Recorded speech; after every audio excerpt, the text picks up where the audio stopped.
Mababayaran na raw ng gobyerno ang ipinangakong emergency allowance para sa mga medical frontliner na nagtrabaho noong pandemya. Pero ang ilan, ayaw pa raw munang umasa. Yan ang pampagising na balita ni Brian Basa.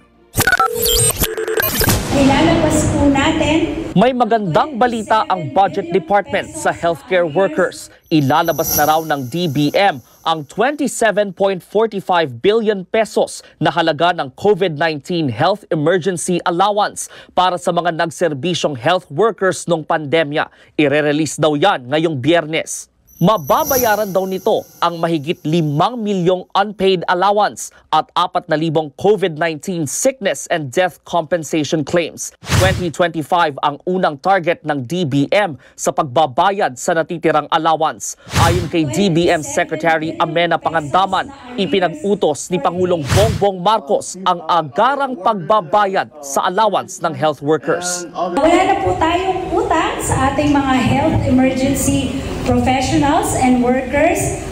Yan po ay pangako ng ating Pangulo doon pa pong SONA nung nakaraang taon.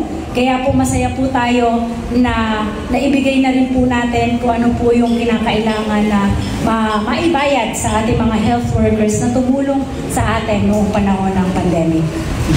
Nagkakahalaga ng 3,000 hanggang 9,000 pesos ang COVID-19 allowance na dapat matanggap ng bawat healthcare worker.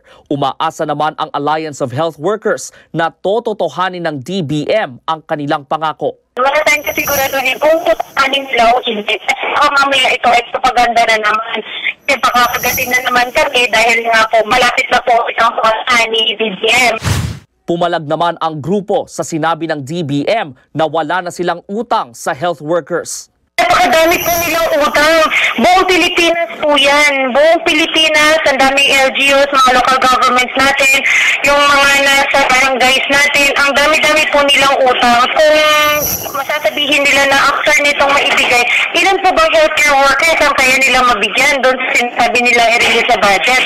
Noong weekend, nag-organisa ng isang concert ang palasyo para bigyang pugay ang healthcare workers. Pero giniit ng grupo na ang pagbibigay ng hindi pabayad na benepisyo ang dapat atupagin ng gobyerno at hindi ang pagdaraos ng concert.